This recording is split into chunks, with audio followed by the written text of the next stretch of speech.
વ્યક્તિઓને ઈજા થઈ હોય, ઘાયલ થયા હોય, લોહી નીકળતું હોય, હાડકું ભાગી ગયું હોય, ઓળખ અને સાવચેતી, આપત્તિ દરમિયાન સુરક્ષિત આશ્રય.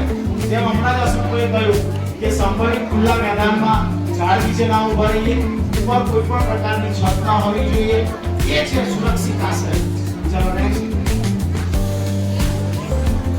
વીજ કડાકા અને વીજ પ્રકાશ.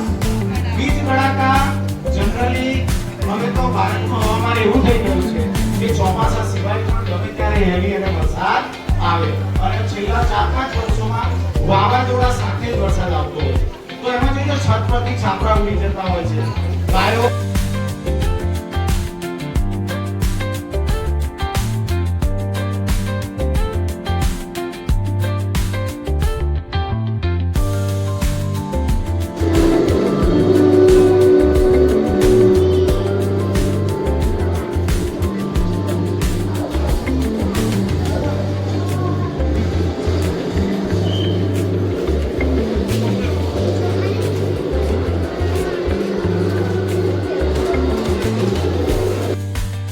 In coastal states, people knew what to do next, not to hire them.